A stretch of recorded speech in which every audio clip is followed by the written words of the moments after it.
Ça fait une semaine que la société a partagé ces rapports-là. J'ai pris ça sur les sites de Silicon Valley Bank.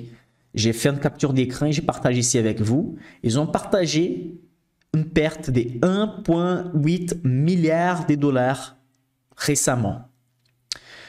Ok, donc la société avait des manques de liquidité, la société a eu besoin de vendre les investissements, les actifs, et donc elle a comptabilisé presque moins 1,8, presque des milliards négatifs, mais quand même la société n'avait pas fait faillite. Mais quand elle a présenté ses rapports avec moins 1,8 milliard de dollars, ça a causé un effet moutonnier des sociétés. Ça a causé aussi, je ne peux pas appeler ça un effet moutonnier parce que tout le monde veut voir son argent. Hein. Tout le monde qui regarde, écoute, mon argent est sur BNP et BNP présente un résultat de moins 20 milliards. Bah, tout le monde va vouloir aller chez BNP faire le retrait de l'argent qui reste.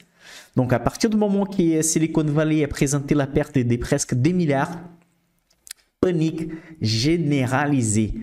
Les retraits encore plus massifs. Donc, si avant la société avait plus de liquidité et si elle a fait la vente des actifs et des investissements en perte, maintenant c'est la catastrophe. Parce que tout le monde qui n'avait pas fait des retraits, tout le monde veut faire les retraits maintenant parce qu'ils ont peur de ne plus toucher leur argent.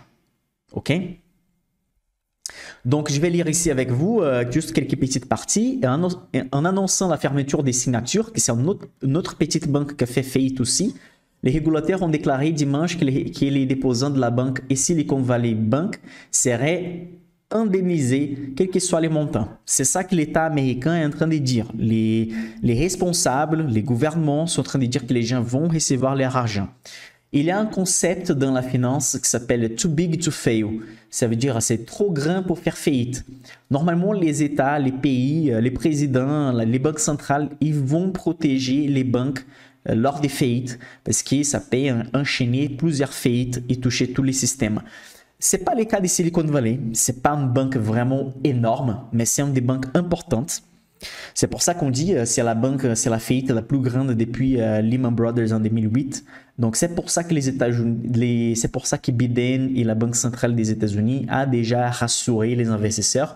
Mais si ça va arriver vraiment ces remboursements dans la vraie vie, on verra dans les prochains chapitres. Okay?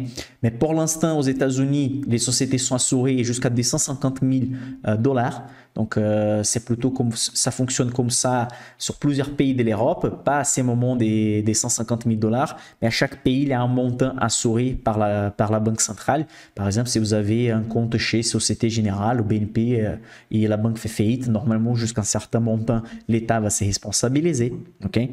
Donc, pour l'instant, les États-Unis, la Banque centrale et Biden essayent d'assurer les investisseurs, essayent d'assurer les startups qui vont recevoir l'argent. Donc, le problème numéro 2, c'est le mauvais management du capital. Une mauvaise analyse du scénario actuel, ça veut dire qu'ils n'ont pas prévu, ils n'ont pas bien analysé, ils n'ont pas bien remarqué les ralentissements des sociétés de tech. En fait, ils ont remarqué peut-être, mais ils n'étaient pas attentifs au point de dire, OK, s'ils n'ont pas de l'argent, si nos clients n'ont pas d'argent, ils vont commencer à faire des retraits. Donc, les liquidités de court terme insuffisantes. Donc, ils n'avaient pas assez de liquidités. Et s'ils n'ont pas de liquidités, ils ont besoin de faire quoi? De faire la vente des investissements de long terme. Donc, s'ils font la vente des investissements de long terme, ça peut tomber sur les mauvais timings, quand les investissements ne rentabilisent pas bien. Et c'était le cas. Perte élevée rapide. Donc, une dette qui était contrôlée se transforme sur une dette énorme dans une semaine. Et donc, on a la faillite de la société dans quelques jours.